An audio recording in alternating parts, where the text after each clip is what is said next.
नमस्कार, आप देख रहे हैं 4 PM और मैं हूं अभिषेक मिश्रा। क्या बिहार के डिप्टी सीएम सम्राट चौधरी की कुर्सी चली जाएगी?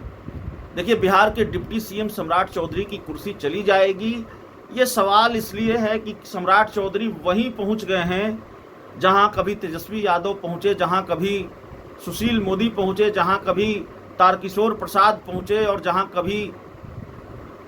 अभी सम्राट चौधरी पहुंच गए हैं।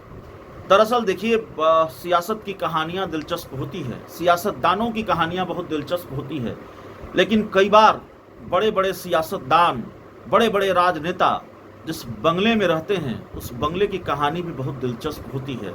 उस बंगले की अपनी एक कहानी होती है जो बहुत दिलचस्प होती है।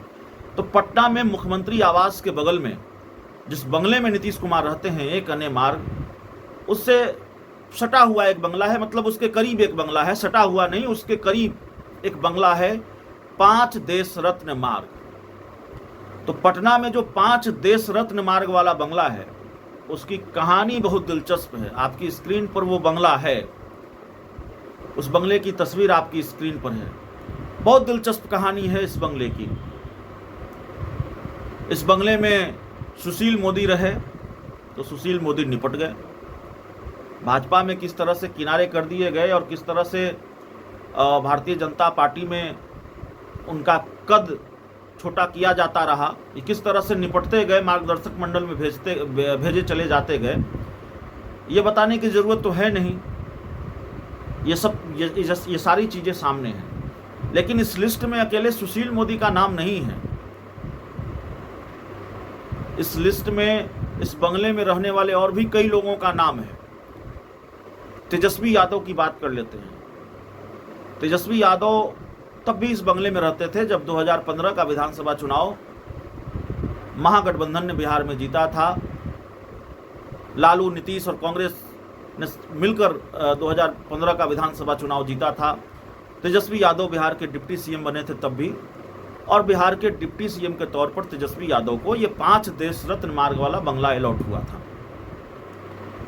कार्यकाल पूरा नहीं कर पाए तेजस्वी यादव, बताने की जरूरत तो नहीं है। नीतीश कुमार ने पाला बदल लिया, वो भाजपा के साथ चले गए, तो तेजस्वी यादव कुछ ही महीनों के डिप्टी सीएम रह गए और अपना कार्यकाल वो पूरा नहीं कर पाए।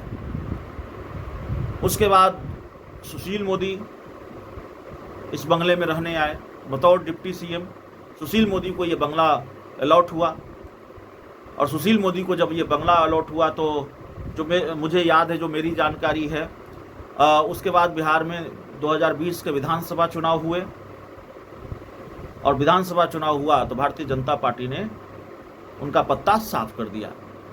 सुशील मोदी, जिनके बारे में ये तय माना जा रहा था कि इस बार भी वो बिहार के डिप्टी सीएम होंगे, नीतीश कुमार और सुशील मोदी की जोड़ी मानी जाती थी, और नीतीश कुमार ने कई बार सार्वजनिक तौर पर यह कहा भी कि क्यों सुशील मोदी को डिप्टी सीएम नहीं बनाया, कितना बढ़िया तो काम कर रहे थे, मतलब इस तरह की बात नीतीश कुमार कहते रहे।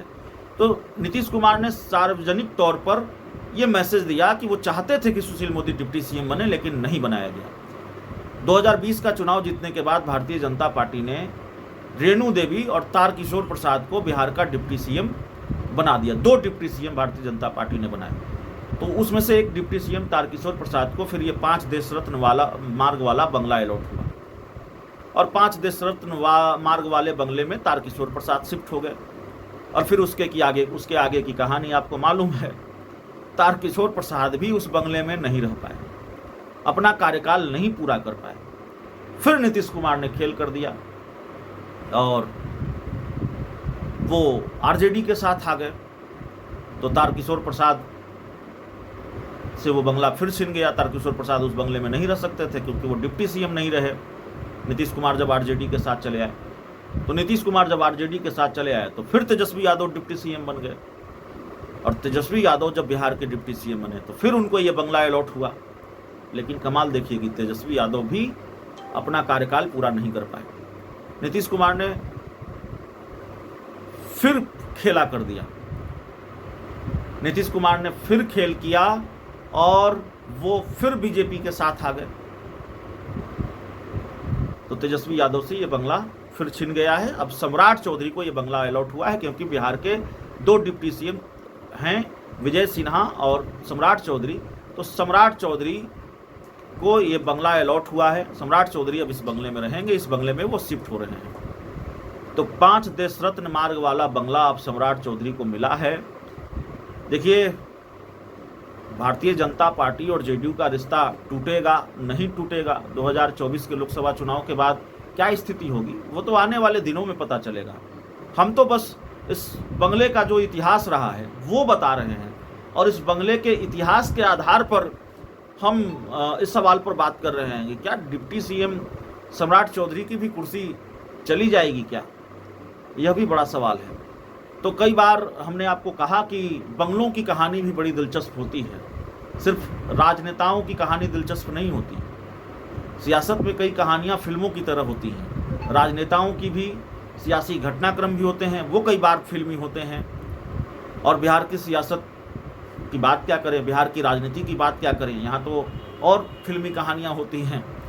तो कई बार बंगलों की कहानी भी दिलचस्प होती है, सिर्फ राजनेताओं की नहीं। उन बंगलों की कहानी भी बहुत दिलचस्प हो जाती है जिसमें बड़े बड़े राजनेता रहते हैं, ठाट बाट से रहते हैं, और बंगलों वालों की कहानियाँ, बंगले की कहानियाँ कई बार सामने आती हैं। तो पटना में ये जो 5 देश रत्न मार्ग वाला बंगला है, जो अक्सर उनके लिए अलॉट किया जाता है जो डिप्टी सीएम होते हैं, जो बिहार के उप मुख्यमंत्री होते हैं, उनको ये बंगला अलॉट किया जाता है।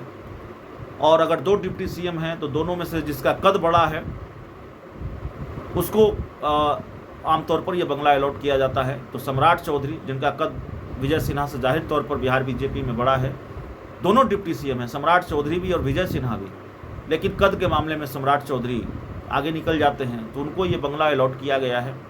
लेकिन जाहिर है सम्राट चौधरी को भी इस बंगले का इतिहास भूगोल पता होगा, तो कहीं सम्राट चौधरी की टेंशन न बढ़ गई हो, चिंताएं न बढ़ गई हों। लेकिन सम्राट चौधरी की कुर्सी जाएगी कि नहीं जाएगी, लेकिन वो देश रत्न मार्ग वाले बंगले में जा रहे हैं, तो जाहिर तौर पर यह सवाल तो बनता भी है कि भाई बहुत तो निपट गए, कई लोग निपट गए, सम्राट चौधरी की भी बारी है क्या, ये सवाल है। ऐसे ही बिहार में एक बंगला है, उसके बारे में भी कभी हमने आपको बताया था, फिर कभी विस्तार से बात कर लेंगे। मुकेश सहनी जिस बंगले में रहा करते थे, और उस बंगले की भी अपनी एक कहानी है।